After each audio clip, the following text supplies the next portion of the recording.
Cardinale, la ringrazio molto. Chers frères et sœurs, Grazie je per vous essere remercie d'être présents ici. qui. Dinanzi a noi c'è il mare. La mer se trouve devant nous. Elle est source de vie, mais aussi un lieu qui évoque la tragédie des naufrages, causant la mort. Nous sommes réunis en mémoire de ceux qui n'ont pas survécu, qui n'ont pas été sauvés. Ne nous habituons pas à considérer les naufrages comme des faits divers et les morts en mer comme des numéros. Non. Ce sont des noms et des prénoms, ce sont des visages et des histoires, ce sont des vies brisées et des rêves anéantis. Je pense à tant de frères et sœurs noyés dans la peur, avec les espérances qu'ils portaient dans leur cœur.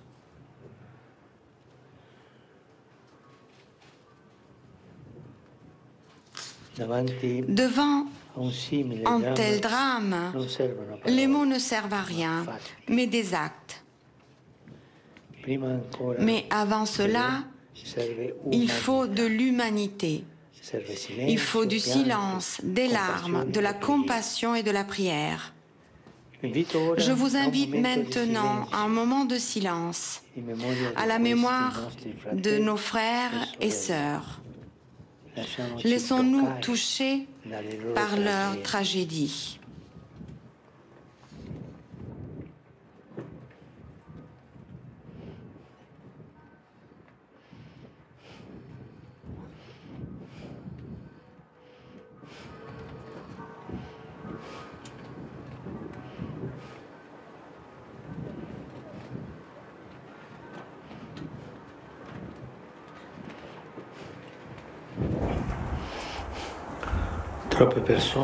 Trop de personnes fuyant les conflits, la pauvreté et les catastrophes environnementales trouvent dans les flots de la Méditerranée le rejet définitif de leur quête d'un avenir meilleur. C'est ainsi que cette mer magnifique est devenue un immense cimetière où de nombreux frères et sœurs se trouvent même privés du droit à une tombe et où seule est ensevelie la dignité humaine.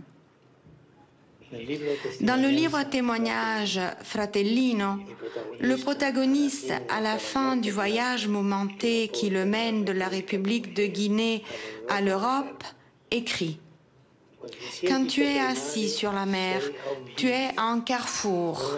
D'un côté, il y a la vie, de l'autre, la mort. Il n'y a pas d'autre issue. Chers amis, nous sommes également un carrefour. D'un côté, la fraternité, qui féconde de bonté la communauté humaine. De l'autre, l'indifférence, qui ensanglante la Méditerranée. Nous sommes un carrefour de civilisation.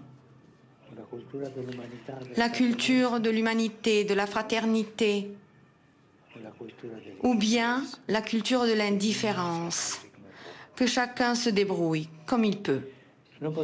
Nous ne pouvons pas nous résigner à voir des êtres humains traités comme des monnaies d'échange, emprisonnés et torturés de manière atroce. Nous le savons. Et souvent, lorsque nous les renvoyons, ils vont être encore emprisonnés et torturés.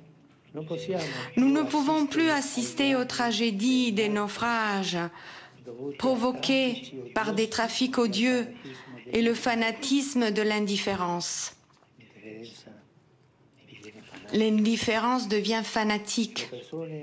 Les personnes qui risquent de se noyer lorsqu'elles sont abandonnées sur les flots doivent être secourues. C'est un devoir d'humanité. C'est un devoir de civilisation. Le ciel nous bénira si, sur terre comme sur mer, nous savons prendre soin des plus faibles. Si nous savons surmonter la paralysie de la peur et le désintérêt qui condamne à mort avec des gants de velours. Et en cela, en tant que représentants de diverses religions, nous devons être exemplaires. Dieu, en effet, a béni Abraham, qui a été appelé à quitter sa terre d'origine. Il partit sans savoir où il allait. Hôte et pèlerin en terre étrangère, il accueillait les voyageurs qui passaient devant sa tente. Exilé de sa patrie, sans abri, il était lui-même la maison et la patrie de tous. Et pour prix de son hospitalité, il reçut la récompense d'une postérité. Aux racines des trois monothéismes méditerranéens se trouve donc l'hospitalité, l'amour de l'étranger au nom de Dieu. Et cela est vital si, comme notre Père Abraham, nous rêvons d'un avenir prospère. Ne n'oublions pas le refrain de la Bible. L'orphelin, la veuve et le migrant, l'étranger. L'orphelin, la veuve et l'étranger. C'est ce que Dieu nous demande de garder. Nous, les croyants, nous devons donc être exemplaires dans l'accueil mutuel et fraternel.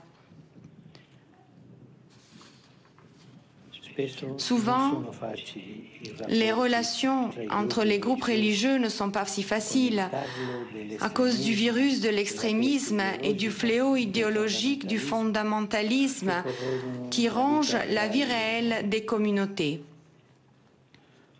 Mais je voudrais, à cet égard, faire écho à ce qu'écrivait un homme de Dieu qui vivait non loin d'ici. Que personne ne garde dans son cœur des sentiments de haine pour son prochain, mais d'amour, car celui qui haït, ne serait-ce qu'un seul homme, ne pourra pas se tenir tranquille devant Dieu. Dieu n'entend pas sa prière tant qu'il garde de la colère dans son cœur. Aujourd'hui, Marseille, caractérisée par un riche pluralisme religieux diversifié, se trouve elle aussi à un carrefour, rencontre ou confrontation. Et je vous remercie, vous tous, vous qui êtes sur le chemin de la rencontre. Merci pour votre engagement solidaire et concret en faveur de la promotion humaine et l'intégration. Marseille est un modèle d'intégration. Il est beau qu'ici, avec diverses réalités qui travaillent avec les migrants, il existe Marseille Espérance, une instance de dialogue interreligieux qui promeut la fraternité et la coexistence pacifique. Nous nous tournons vers les pionniers, les témoins du dialogue, comme Jules Isaac, qui a vécu à proximité et dont on a récemment commémoré le 60e anniversaire de la mort. Vous êtes le Marseille de l'avenir. Avancez sans vous décourager, afin que cette ville soit pour la France, pour l'Europe et pour le monde entier une mosaïque d'espérance. En guise de vœu, je voudrais enfin citer quelques mots que David Sassoli a prononcés à Bari à l'occasion d'une précédente rencontre sur la Méditerranée. À Bagdad, dans la maison de la sagesse du calife Al-Mamoun, juifs, chrétiens et musulmans se rencontraient pour lire les livres sacrés et les philosophes grecs. Aujourd'hui, nous ressentons tous, croyants et laïcs, le besoin de reconstruire cette maison pour continuer ensemble à combattre les idoles, à abattre les murs, à construire des ponts et à donner corps à un nouvel humanisme. Regarder notre époque en profondeur et l'aimer plus encore quand elle est difficile à aimer. Je crois que c'est la graine semée en ces journées si soucieuses de notre destin. Il faut cesser d'avoir peur des problèmes, les problèmes que la Méditerranée nous pose.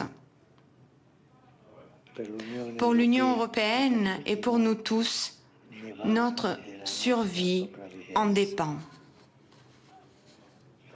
Frères et sœurs, affrontons ensemble les problèmes, ne laissons pas sombrer l'espérance, composons ensemble une mosaïque de paix. Je suis très heureux de voir ici beaucoup d'entre vous, vous qui allez en mer pour sauver les migrants. Souvent, on vous empêche de le faire, car peut-être le navire n'a pas un dispositif ou un autre. Ce sont les gestes, des gestes de haine contre le frère, qui sont revêtus peut-être d'un équilibre. Merci beaucoup pour tout ce que vous faites.